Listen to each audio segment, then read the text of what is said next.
తెలంగాణ ప్రజలందరికీ very good morning. Morning news with Chilka Praveen. ఇక రాజకీయం సంబంధించి రాష్ట్రంలో పార్లమెంట్ ఎన్నికలకు సంబంధించి రాజకీయ వ్యవహారం రోజు రోజుకి మారిపోతుంది. అదేవిధంగా రాజకీయ నాయకుల మాటలకు అద్దు లేకుండా మాట్లాడినట్టే తెలంగాణ పరిస్థితి కూడా అదుపు లేనట్టు ఇక తెలంగాణ రాష్ట్ర పరిస్థితి కూడా ఆగమయ దిశగానే ప్రయాణిస్తున్నట్టు కనబడుతుంది. ఇది పక్కన పెడితే మనము ఒక స్లోగన్ యువకులుగా ప్రజల్లోకి తీసుకుపోవాల్సిన అవసరం ఉన్నది. Save Telangana, 2 save Hyderabad. Save Telangana అంటే తెలంగాణలో ఉన్న ప్రజలు కొత్త కష్టాల్లోకి జారుతున్నట్టు తెలుస్తుంది. విద్యాపరంగా కావచ్చు, వ్యవసాయ పరంగా కావచ్చు, లేకపోతే వైద్యం పరంగా కావచ్చు. ఈ విషయాల్లో తెలంగాణ 4 నెలల్లోనే తిరలమరలైన పరిస్థితి మనకు కనబడుతుంది.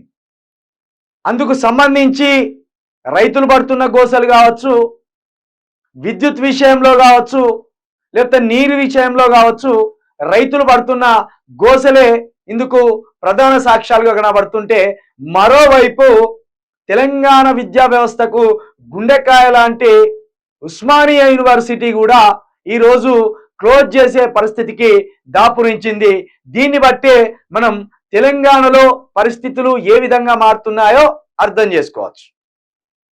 ఇక దీనికి తోడుగా హైదరాబాదును కేంద్ర పాలిత ప్రాంతంగా మార్చాలనే కుట్రలో అటు బీజేపీ కావచ్చు, ఇటు కాంగ్రెస్ కావచ్చు ఒక దుర్మార్గమైన ఆలోచనకు తెరదీసినట్టు తెలుస్తుంది. ఈ దుర్మార్గమైన ఆలోచనను కనీసం వ్యతిరేకించకుండా రేవంత్ రెడ్డి సైలెంట్ గా ఉండడం అనేది ఇక్కడ ప్రమాదకరంగా మారే మరో అవకాశంగా కనబడుతుంది.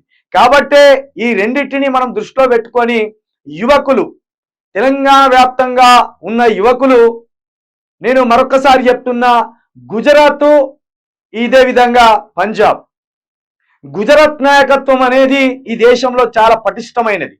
గుజరాత్ తర్వాత అంత బలమైన నాయకత్వం ఈ మన తమిళనాడులో రూపుదిద్దుకున్నది.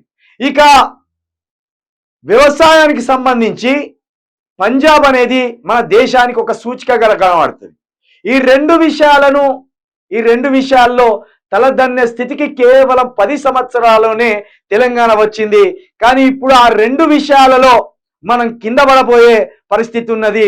తమిళనాడు లాంటి బలమైన నాయకత్వం మనకు కావాలి, గుజరాత్ని తలదన్నే నాయకత్వం మనకు కావాలి, పంజాబ్ని వ్యవసాయంలో తలదన్నే సిరి సంపదలు, ధన సంపదలు మనకు కావాలి.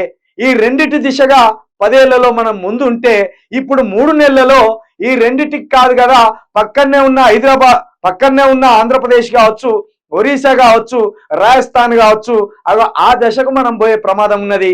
కాబట్టి సేవ్ తెలంగాణ, సేవ్ హైదరాబాద్ ఈ నినాదంతో మనం ప్రజలని చైతన్యవంతులు చేయవలసిన అవసరం ఉన్నదని మరొకసారి మీ అందరికి తెలియజేస్తూ మార్నింగ్ న్యూస్ లోకి వెళ్దాం. మార్నింగ్ న్యూస్ లోకి వెళ్లే ముందు మరొకసారి చెప్తున్నా, సేవ్ తెలంగాణ, సేవ్ హైదరాబాద్ ఈ నినాదంతో తెలంగాణ యువకులను పోగేయడానికి తెలంగాణ ప్రొడక్షన్ ఫోర్స్ అనే ఒక వేదికను ఏర్పాటు చేసినాం. సహాయం మీది, పోరాటం మాది. మీరు సహాయం చేయవలసిన నెంబర్ వచ్చేసి 9704642961. ఈ నెంబర్కి మీ సహాయాన్ని అందించండి. మీ సహాయాన్ని పొందిన మేము తెలంగాణ ప్రజల తరపున అమోఘమైన పోరాటం చేస్తాం, ఊహించని పోరాటం చేస్తాం. ఖచ్చితంగా సేవ్ తెలంగాణలో, సేవ్ హైదరాబాద్ లో తప్పకుండా మా మార్కును చూపెడతాం, మా పోరాటాన్ని చూపెడతాం.